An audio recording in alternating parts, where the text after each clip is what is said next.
before? No one raised their hand. It's like this wrong crowd, I guess. So I watched this movie hundreds of times on my neighbor's VHS player. And for those of you who are younger than me, that's a way you could, in the olden days, how you could watch movies. When I think about why I work in this field, the field of visual effects and movie making, I think back to images like these. Images of John Bird or Phil Tippett popping up through these trapdoors in the snow and animating adits. And with Dennis Mirren operating the camera, in this case he's actually operating with Extraflex, that's a photo we just recently found.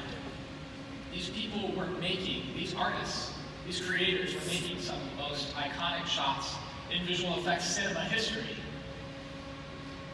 So you can imagine being a visual effects supervisor on a film like this. It's an awesome opportunity.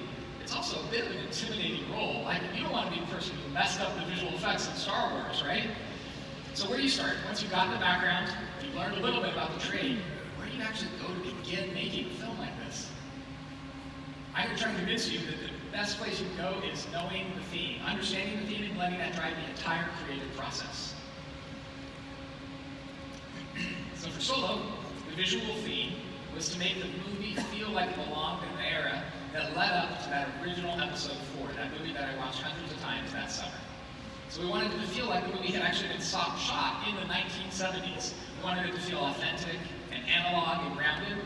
So to support that visually, that meant using as many old school visual effects techniques as possible. So what does that mean when we actually go to shoot? So Solo has more minutes of footage in the cockpit than any Star Wars movie has ever had.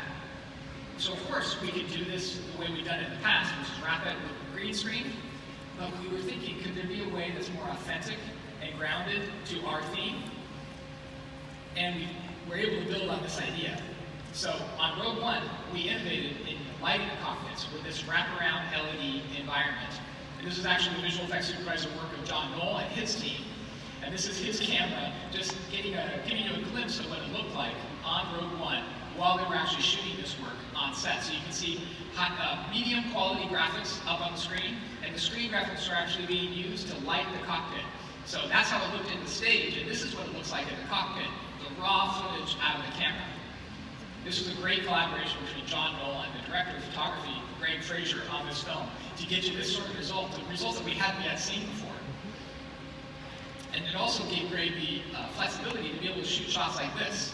Like, if you were shooting this on a green screen, you wouldn't have had all those elements together, and you probably wouldn't have dared to silhouette the actor this dark, right, in the foreground of the scene. But because he had all the pieces together, Greg could compose the entire shot, all in camera.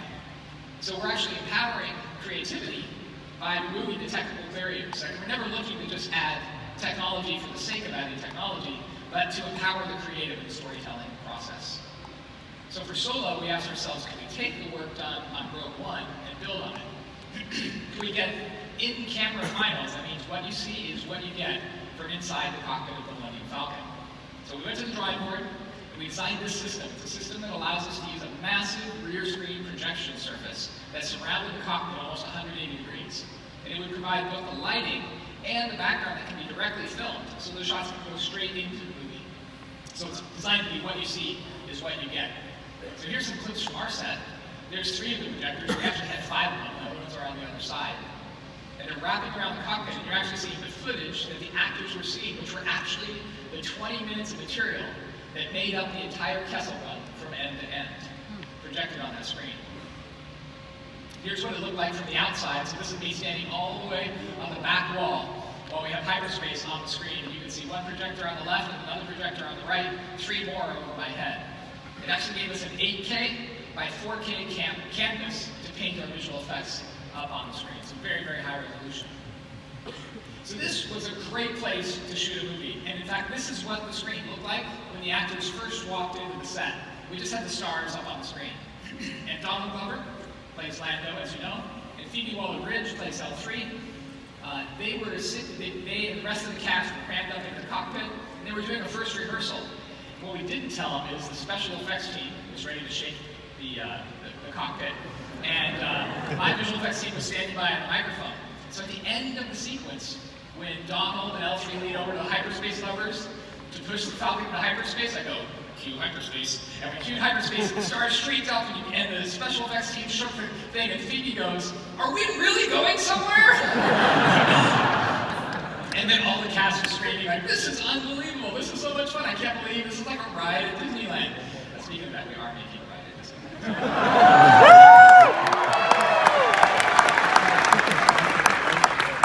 My favorite thing about the story, which really happened, I was listening on the headphones, and after that, Donald Glover kind of leaned over to himself, and he was wearing a microphone so I could hear him. He goes, "This is the coolest thing I have ever done." Which, if you know anything about Donald Glover, he's the coolest guy in the room, and I'm sure he's done a lot of cool things, so that was pretty fun to give the cast that experience. So what does it mean when you shoot a movie like this? How does it change the creative process? So let me show you this clip from the movie, and then I'll talk about that last moment when you watch or actually, why don't you just watch for it?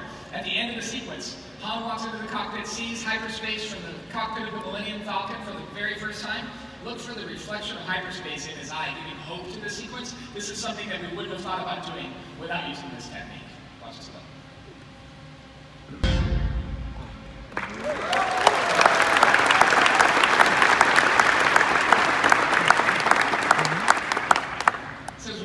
To make this movie, we looked at all the moments of going into hyperspace in all the movies, and every time, as soon as we get to that bright part of hyperspace, we cut in all the other movies we've done.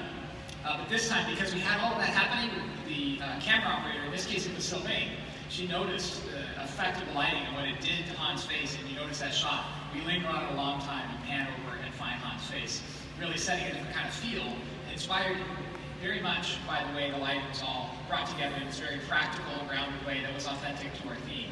And Sylvain has her quote up there saying how it just really changes everything she does to have it all in camera and available to her.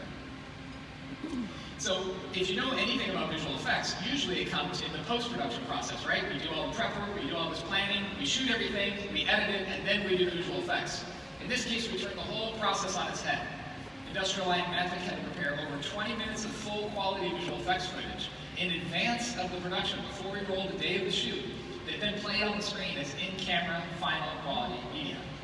So this wasn't driven just by a desire to be innovative, which it was really fun, but it was really to adhere to our theme and capture as much in-camera in kind of an old-school rear projection way as possible. In fact, rear projection, this idea of projecting from the back of the screen, this is over a 100-year-old technique that we modernized then for this film. We also use this technique on other sets. So this is the interior set for Dragon's ship, or a pre-visualization model of it. And this is a preview of our front projection configuration that we did for that screen. So that was wrapped in almost 360 degrees of white screens on which we would project this media that we actually shot in the Italian Dolomites. We shot from a helicopter, this view, 360 degrees. Then Island prepared that footage, and we used projectors, a series of 11 projectors around the outside of the set. And this allowed Bradford Young, our director of photography, to get those shots with all the reflections from those actual mountains in the actual interior of Dryden's office and the party deck that you just saw there. So it was all in-camera shots. So here's Jonas, just having a stroll in the empty set before we were ready to shoot for the day, and looking out at the beautiful Italian Dolomites, which was really on a soundstage in Pinewood. So how do you approach something like a speeder chase with this theme in mind? So this movie, we wanted to go to as many real-world locations as possible. So this is actually a road-level view of the Tilbury docks. So Tilbury is about an hour and a half east of London. So it looks like real working docks, because it really was. We had the time to shoot in between the ships that came in to unload their grain. So we used these docks at this real location as a starting point. And then the artists and art directors at Industrial Light and Magic took over and added a few details, especially for this shot, to the background. And here's the shot as it appears in the film. The great irony is that the speeder there actually wasn't finished, so that's a CG speeder too. So even as Han turns the corner and comes around the side, we actually found a real place to do this and give us some of the pieces of the building blocks, but then of course we extend it off into infinity and actually paint the story of the spaceport that Han and Kira are trying to get to of course tell the actual story of escaping from Corellia and getting off this planet. We actually created one giant continuous environment based on real-world locations and also some synthetic locations as well. So this kind of shot If you know anything about Ron Howard's history, he had recently directed a film called Rush, a film about Formula One racing. And on that movie, he stuck cameras everywhere. He really liked this visceral feeling of camera mounts, even in a place like this on the bottom of the speeder. So this shot is one that we didn't shoot anything practically for. There would have been wheels in the way if we shot this on the real cars. So this is all generated in CG. But for shots like this, that giant 270-degree spin in the middle of that chase on Conferencia, the stunt team actually did this with test vehicles out on a wet-down track so we could see what the motion would be. And actually, we tried to do this again, but we never got the weather and the heavier cars, once they were fully dressed, we never got them to cooperate. So this was the reference we used to make that shot, which ended up being mostly synthetic in the final version.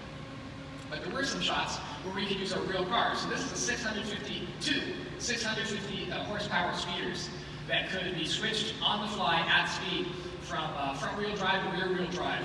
So the stunt drivers can get incredible performances out of them. And on a day like this, when we got the right lighting, we could actually use these speeders in the final shot. Just a lot of compositing and finishing at the bottoms, of course, by industrial light and magic, with the backgrounds, of course, created digitally.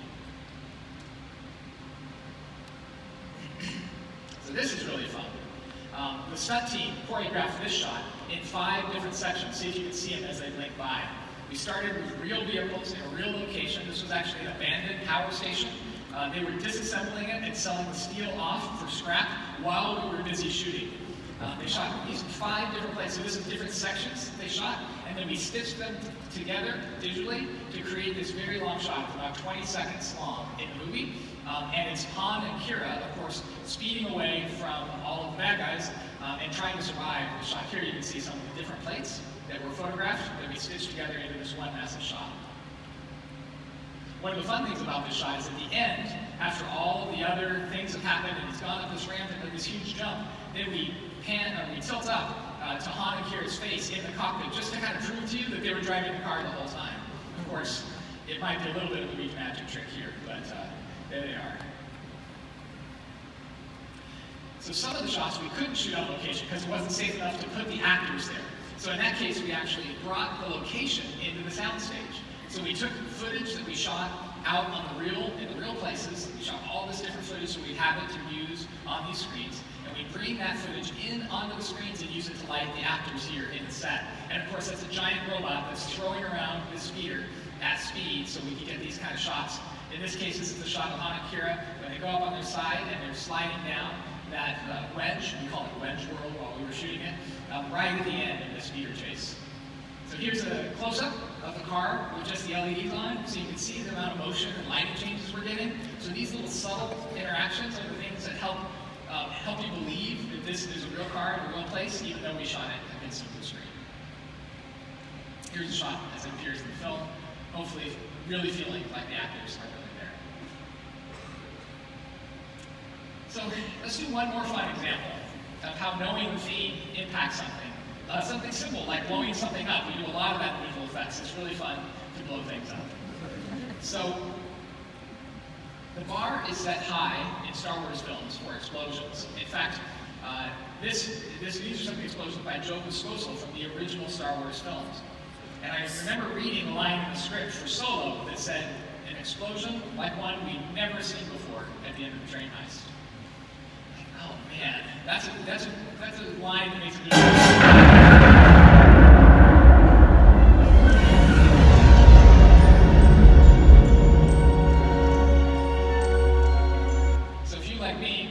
Explosions like this, that they actually shot and invented this technique of getting a zero-gravity explosion. I don't know if you know how they shot these shots. They put the camera below the explosion directly, so you couldn't tell that there was a direction of gravity was pulling on the explosion. And they got those incredible explosions for the original Star Wars.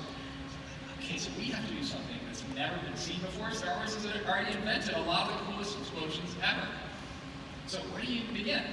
Well, we started by finding a real place. Right? Because we were trying to keep our work as grounded and as authentic as possible. So we actually found this location in Italy. It's the Italian Dolomites. I don't know if anybody's ever been there. If you have, it's an amazing place to get to visit. We scouted thousands of miles by helicopter and on foot to find exactly the mountain ranges we needed. That's my friend Bradford Young, the DP on the right, who loves climbing and didn't mind the heights at all. On the left, that's our assistant director, that's Toby, he didn't like the heights as much, if you can tell by his face there. This location was just incredible. We found amazing places to shoot that would just fit right into the film. So our intention was to make it feel like we shot this entire sequence on location, on a real train, on a monorail built to the side of the mountains. But that was, even though we had a good budget, it was a little expensive to build 150 miles of monorail and to make a real train. So let me show you a little clip from the sequence. And then... Wow. Okay, so we knew we couldn't set out to do it for real, so where did we start? We went to the real location, and we shot tens of thousands of photos, and we put them together with a process called photogrammetry, which isn't a technique we invented, but we did use it differently on this film. Instead of just shooting the photogrammetry, the tens of thousands of photos for the shape of the mountains, we actually shot them all for the lighting as well. So we shot all the photos at the right time of day, that early morning daylight that you see in the sequence. Each of these little green spots there, that's actually a camera, or purple there. Those are cameras that we went and shot from a helicopter in the real Dolomites there. So you can see all the different camera angles that we took to put together the entire mountains. And we walked away with a model and textures that were fully 3D and lit. So we basically had 3D background plates that we could use for this sequence. And then we constructed this massive set piece. This thing weighed, I was going to say 65 tons. That seems like a lot. 6.5 tons? It weighed a lot. Maybe my next slide will tell me how much it weighs. And so we could shoot scenes like this. Oh, there we go. It was a 30-ton rig, my notes told me. 30 tons. It could tilt from its top to its side in under 3 seconds. So this thing could really move. And Dom's team, who ran the special effects team, he kept us safe while being able to do amazing stunts like this on this rig in this controlled environment. And then we even built specialty rigs. You notice at the end of that sequence, Hong was crawling on a section of the train between the top and the bottom section. There's a handful of shots in there, and it was shot, this rig was built especially for those shots. So that's some of the pieces that we used to build the sequence up until this point, but then at the end it was time to blow up this mountain. So we asked ourselves, can we blow it up for real? It turns out the mountain we picked was actually in a national park, and they were not okay. If you know anything about the Dolomites, the most famous mountain range in the Dolomites is Trade Chimney, which is the mountain we blow up, and it is a national park. And we also have a massive library of explosions that we created at ILM, so we can always reference those or go back to them or reuse them. So unless you're going to do something unique, there's no reason to go off setting off charges and re-photographing these things, other than the fact that it's fun. So I was researching a bunch of different unique-looking explosions, and I came across these guys. Anybody ever seen the slow-mo guys? So Dad and Dan, and it's real, and it's doing something completely unexpected, which is the kind of thing we're looking for. So we set up our own little version of this, just a slightly bigger aquarium in a controlled lighting environment. This is a 25,000 frame per second camera. Wow. And that's kind of special. What also turned out to be, it also turned out to be special with the lights. So you need something really bright. You notice the end and outside where we got the really bright light of the sun. We were shooting in London. We were not guaranteed the same bright light because there's usually clouds overhead. So we brought in 2 capacitor-based lights. These are basically lights that run off batteries. They're 99K. So that's 99,000 watts. They can only turn on for 5 seconds at a time because there's nothing else in the world that can power them other than these specially designed capacitor-based batteries. So the interesting thing is we were setting off charges underwater, and the most dangerous thing was accidentally looking at the lights, because the lights were very bright. So here's the actual footage that we got off the camera. This is straight off that Phantom at 25,000 frames per second. We built a little 6 or 8 inch mountain that was 3D printed off of a photo model of the Trade Chimney mountain that we were blowing up digitally. I still have this mountain in my office. It's a pretty fun little model.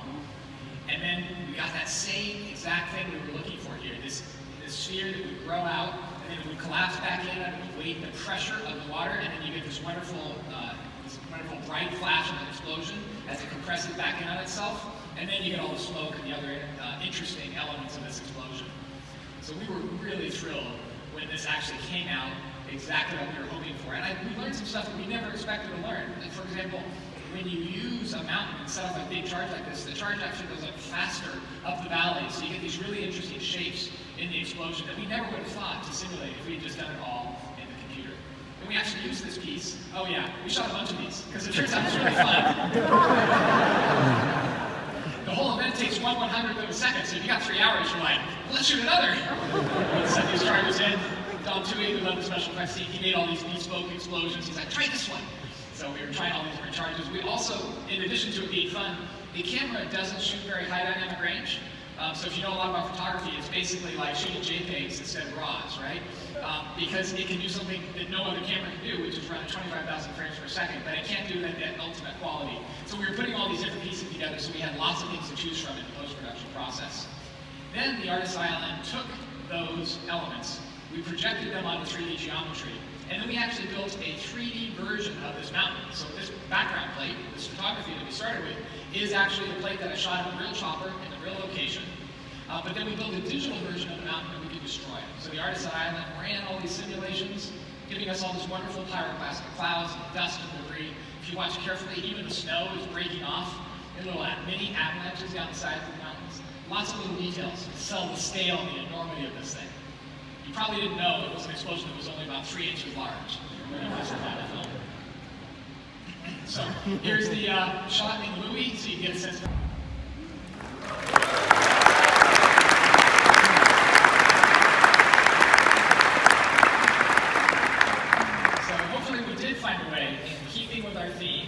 to make an explosion that you have never seen before, something that's unique but grounded in reality, and it makes you feel like it's sort of familiar even though it's doing something really weird. So that's the importance of designing with a theme. Let me jump into leading. We had an incredible leader on this show. Ron Howard was just fantastic.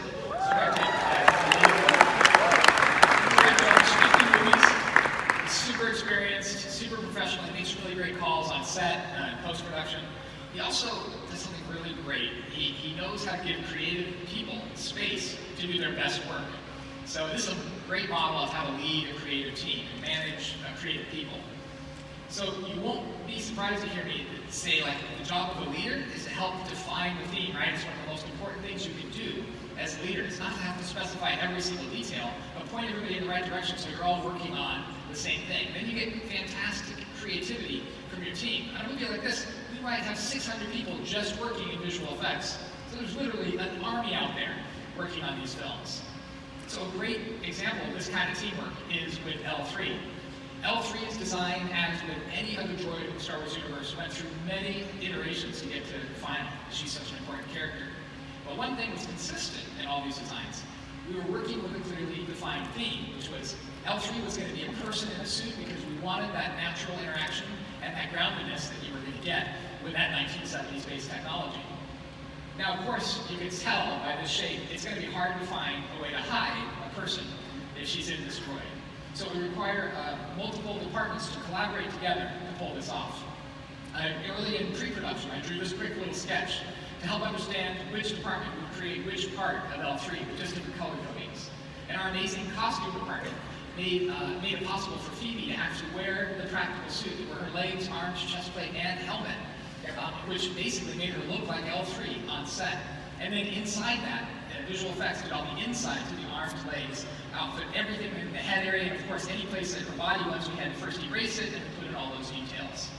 So here's an initial walk test. This is even before the suit was finished, just to see how it would perform, how it fit Phoebe, and also Phoebe wanted to experiment with how she was actually going to perform in the suit. So this is a quick little, she was wearing a green suit.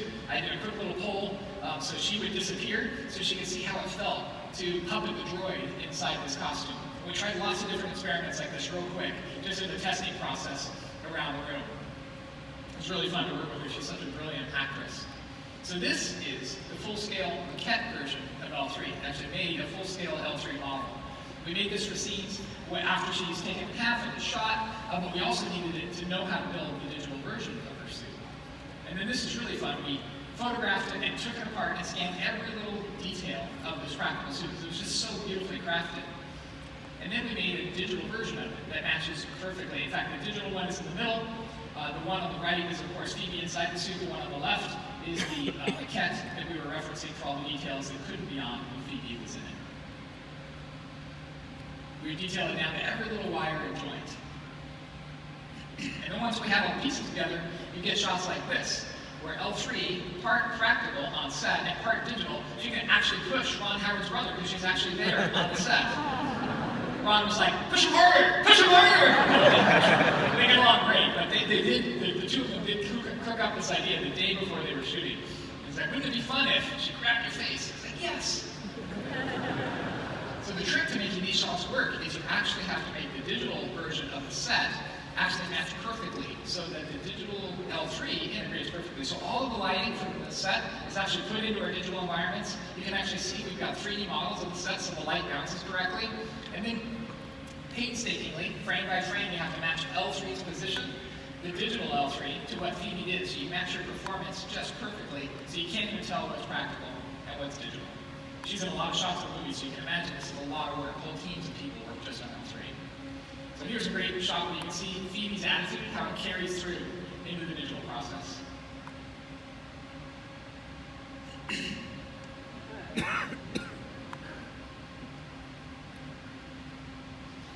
So Phoebe actually expands her opportunity, right? We never would have thought to make a droid like this, a combination of practical and digital, if we hadn't been inspired to do so by our theme.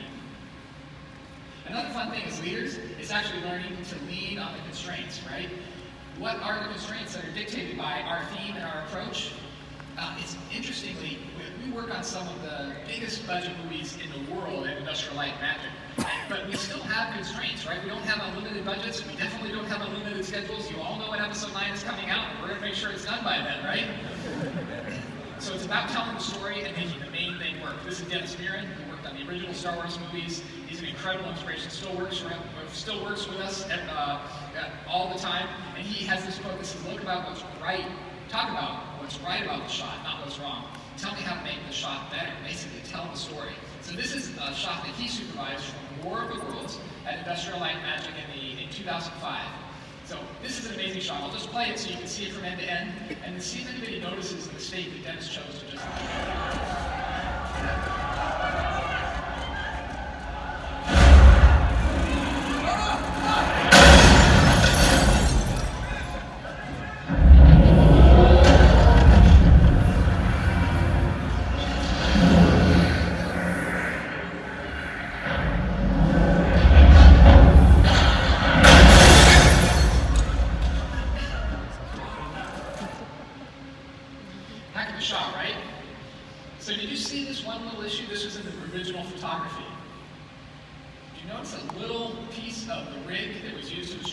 flip up and land right on the driver's side window, right there. You might not have noticed it, right?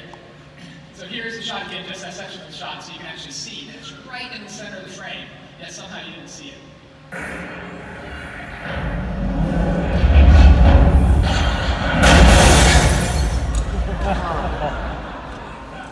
Now, why do you think you didn't notice it the first time, right? It's because Tom Cruise is right in the middle of the frame. You're looking at Tom Cruise's face. Dennis says, since the first days of Star Wars, where he sat in the premiere, and when he was watching the first quarter of the movie, he was just looking at all the technical problems in the shots, right? How the shots were almost perfect, and if they had more time, they could have gotten more of those fixes. Then he looked around and he saw through the eyes of the audience, and he said, since then, I've never forgotten the important difference between being a filmmaker and being a shot maker. So approaching your work with the bigger picture in mind can really change the way you your creative output, and you can figure out on a shot like this what really matters and what no one's ever going to notice. And the last thing in terms of leading a creative team is about simplification. And this is one of my favorite stories. It's actually not from Star Wars, but it's from my friends over at Pixar. And I got to work with Ash Brandon, who worked on the original Toy Story, that released in 1995. And how many of you know the soldiers from Toy Story, or enjoy the soldiers from Toy Story? Amazingly, they almost didn't make the cut. And it wasn't because they weren't a good idea, they were a great idea, but they didn't have enough money to rig more humans, anthropomorphic characters. Because back in, this would have been 94, that they were working on it, that was a really expensive and labor-intensive process, especially rigging the faces. So Ash tells me they came up with this idea to just simplify it. And let me show you this clip. Basically what they decided to do is leave the plastic feet on, so all they could do was waddle around. And then the mouths, instead of giving them a full set of mouth shapes, they would just be able to barely make an E shape and an U shape, and the animators would take it from there, and they would hide it from camera angles, and they would do all the other things to work around this limitation. And watch it in the cut and see how you think it works. Sergeant, establish a recon post downstairs. Code red. You know what to do. Yes, sir. All right, man. You heard me. Code red. Repeat. We are at Code red. Recon plan Charlie. Execute. Let's move. Don't they work great, even knowing the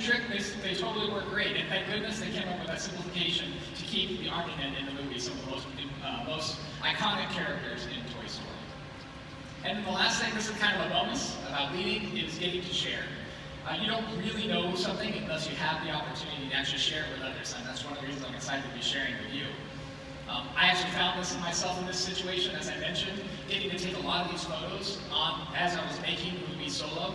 And I realized as I was collecting these photos, some of which I was taking for the visual effects department, and some of which I was taking just because I was in a moment and I wanted to capture these just for myself, I realized that I was one of the few people in the room with a camera a lot of the times, and I didn't want these moments to go unrecorded. So as I started to collect more and more of these photos, I realized this collection might be something pretty fun if I assembled it together. And I'm proud to announce today that Abrams, in collaboration with LucasFilm Publishing, has just today done an early release of my book here at Celebration. It's called Island Presents Making Solo.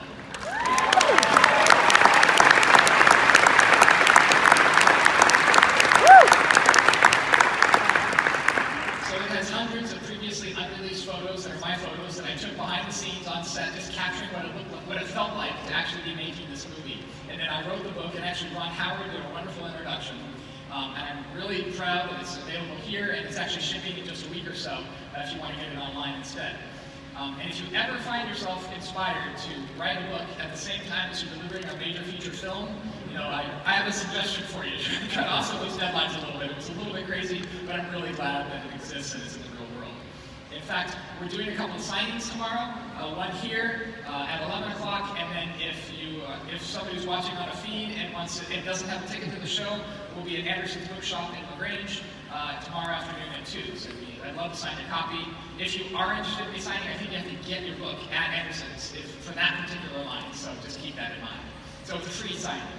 It's free signing, but get the book there. So we talked about making Solo. We talked about how you get started on a creative process and how I got started on making this film, even without that initial moment of inspiration, like when you start with a blank canvas, building. And the way we talk about building up from that blank canvas is using theme. So if you only hear one thing from this panel, I hope it's the idea of how compelling theme is for creativity and for making stuff. And it's hopefully the force that drives every creative decision. And then as a leader, making sure you're getting to creatively define that theme, embracing those constraints, and then simplify. Simplify like crazy because the results are better for it. And the last thing is share. When you think about the smartest people you know, I always think about people who are sharing everything they know. And I've been fortunate to get to work with some of the most, some legends in our industry. People like Dennis Muren, Ken Ralston, John Knoll, Phil Tippett, who animated the stop-motion characters on our chess table in this movie, many others. And one thing really stands out with them. They're incredibly generous with their learnings. So hopefully you're able to continue to be generous with what you know and people around you, and we'll keep inspiring the next generation of people who are Star Wars fans and makers in this room. So thank you very much.